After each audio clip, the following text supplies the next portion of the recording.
Bien, muchas gracias por la palabra, por la invitación y por el honor también que me están haciendo de contribuir al cierre de este foro muy interesante, la verdad.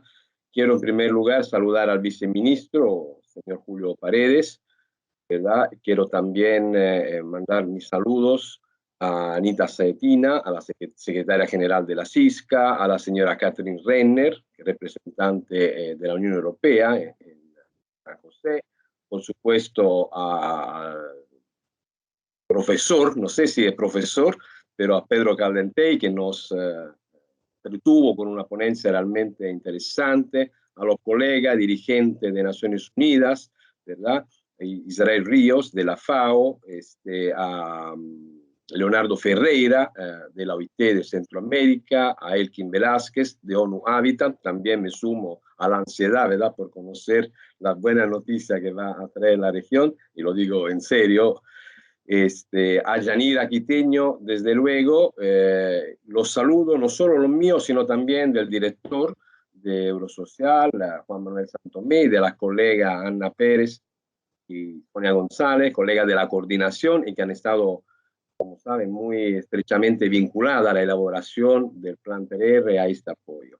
Yo no voy a sistematizar, no voy a poder sistematizar todo lo que se ha dicho acá, cosa muy interesante, la verdad. Yo he aprendido, ¿verdad? Conozco la región desde hace 40 años, pero afortunadamente sigo teniendo una curiosidad enorme por lo que ocurre y lo que se proyecta en Centroamérica. Solo quiero decir algo alrededor del APSIR y del plan TR, ¿verdad? En primer lugar, una consideración. Decir recuperación, ¿verdad?, en Centroamérica y también en otro lado del mundo, con cohesión social, no es una banalidad, ¿verdad? No se puede dar por descontado que la recuperación conlleve más y mejor cohesión social. Y yo creo que esto se debe fundamentalmente, creo yo, a un viejo prejuicio que sigue existiendo en el mundo entero, incluyendo mi región, que es Europa, ¿verdad? Una concepción que se resista a desaparecer, o sea, aquella que considera que el crecimiento económico se traduce en más empleo y que más empleo se traduce en más y mejores ingresos y mejor bienestar social. Lo que le permitiría al Estado finalmente dedicar una parte pequeña, residual de su presupuesto para transferir, ¿verdad?, beneficios sociales, fundamentalmente transferencia monetaria, para aquella población, aquella familia, aquella persona que por alguna razón, una razón u otra, ¿verdad?, han quedado afuera de este circuito virtuoso. Lo que pone en primer lugar el crecimiento económico y pone en un segundo, tercero o cuarto lugar a lo social es una vieja, antigua, arraigada concepción. Y creo que sigue estando presente. Aunque todos los países, incluyendo los países desarrollados, han demostrado que el crecimiento no siempre acarrea un incremento del empleo y, como nos decía el colega de la OIT, menos aún acarrea de forma automática, ¿verdad?, empleo de calidad. El caso de América Latina es emblemático, ¿verdad?, y de América Central aún más, con sus tasas de informalidad muy altas. La OIT precisamente nos recuerda, yo leí el último informe, que a diferencia de crisis previas, la tasa de informalidad sí se redujo en el periodo más crítico de la pandemia, el año pasado, el 2020. Sin embargo, en el 2021 son las ocupaciones informales las que están liderando una recuperación parcial del empleo, ¿verdad? La estrecha vinculación entre informalidad laboral, bajos ingresos y desigualdad se ha hecho aún más evidente precisamente en este periodo, en este contexto. En fin, y en síntesis, hay un crecimiento también en Centroamérica, un crecimiento modesto, pero no es un crecimiento con empleo. Y el empleo que se está dando es fundamentalmente empleo informal. Esto nos tiene que preocupar.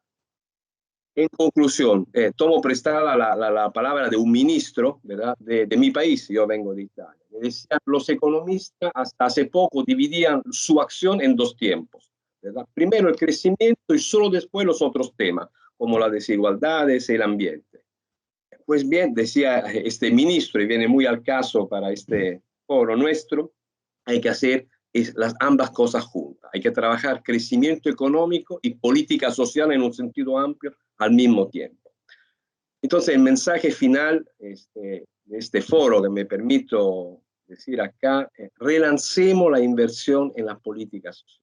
No las dejemos atrás en una posición marginal, secundaria, subordinada a lo económico. El riesgo sigue existiendo, sobre todo cuando se considera lo social como transferencia monetaria para aliviar pobreza, para mitigar efectos negativos del crecimiento económico o de choques como el que vivimos recién, estamos siguiendo y vivimos todavía con la pandemia.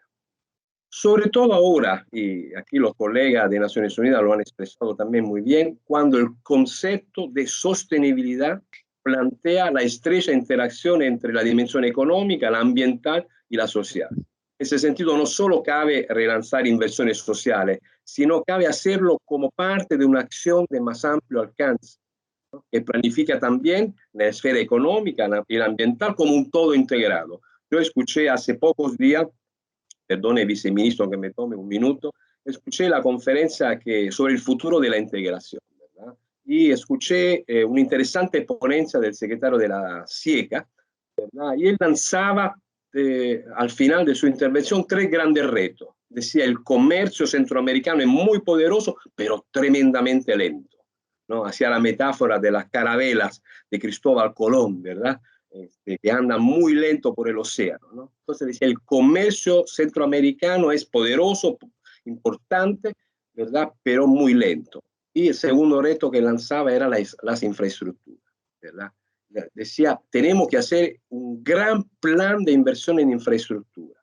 Yo agrego que si un gran plan de infraestructura, bienvenido sea, no es acompañado por medidas de capacitación laboral, de formación profesional, ¿verdad?, de provisión y creación de servicios, ¿verdad?, podrían podrían desaprovecharse oportunidades de desarrollo, de más empleo, de mayor integración social, pero también podrían correrse riesgo, por ejemplo, de que se creen alrededor de la zona de construcción de las infraestructuras físicas nuevos bolsones de informalidad, nuevas áreas de marginación social. En fin, por eso digo, lo social no solo tiene el reto de surgir como dimensión esencial, ¿verdad? Lo dijo también el colega español, ¿verdad? De una agenda regional, sino también tiene que interactuar, dialogar más con las otras dimensiones, ser parte de una planificación que abarque las otras esferas. En fin, todo esto que acabo de decir, para concluir, uno lo podría aplicar únicamente a la dimensión nacional, ¿verdad? Sin embargo, la dimensión regional es clave, ¿verdad? Le aporta un gran valor. En primer lugar, porque la dimensión regional respalda decisiones y procesos de toma de decisión, como de reforma, que pueden ser difíciles a nivel nacional.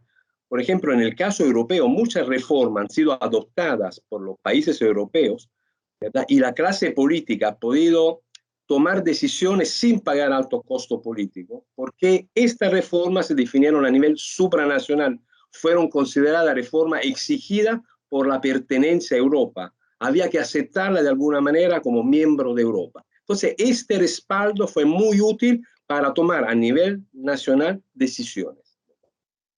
Definir un marco social centroamericano, seleccionar, eso quiere decir, entre otros posibles objetivos compartidos en materia de políticas sociales, significa dotarse de una brújula que acerca a los países que ya cuentan con procesos muy avanzados de integración en el plano comercial y en otros ámbitos, ¿verdad? En fin, la existencia de un proyecto estratégico común centroamericano en el sector social no implica que necesariamente se alcancen todos los fines propuestos. Por ejemplo, la PSIC tiene muchos objetivos, muchas metas, pero sí es un indicador de rumbo que se desea tomar en un ámbito tan relevante de la integración centroamericana como el social. Aún más si esta dimensión se cruza con la económica, la ambiental y con la propia integración.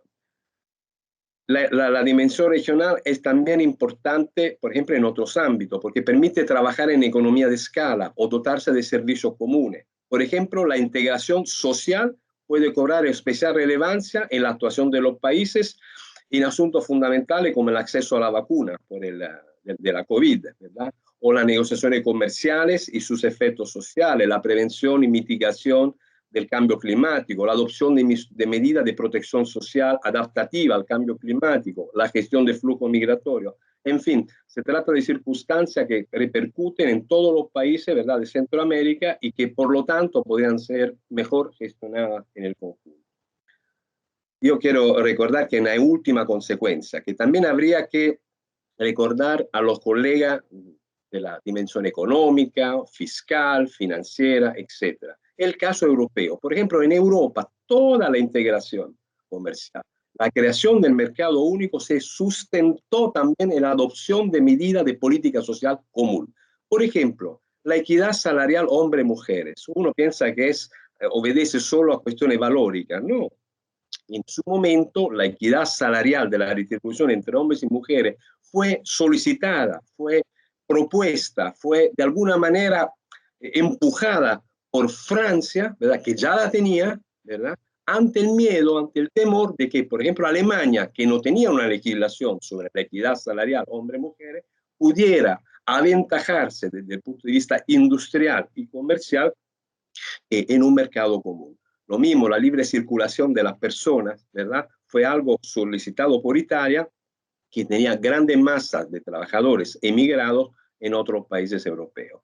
Entonces, creo que la conveniencia, ¿verdad?, es algo que de la integración regional en lo social es algo que siempre tenemos que recordar y también comunicar a la población. SICA y Plan TRR. Yo únicamente quiero decir, son instrumentos importantes porque marcan el rumbo, definen una brújula, definen un horizonte valórico, pero también programático que los países pueden seguir. Les deseo mucha suerte, ¿verdad?, a estos instrumentos regionales y una real convergencia de la voluntad de política de los países a su alrededor, para que desde estos instrumentos se expanda una fuerza en la región que permita una recuperación que tenga en cuenta al mismo tiempo desarrollo económico, sostenibilidad ambiental y, como ya lo dijimos, cohesión social, desarrollo social. Muchas gracias, le devuelvo el micrófono, perdón por haber hablado tal vez demasiado, felicitaciones a la CISCA por haber organizado este foro. Gracias.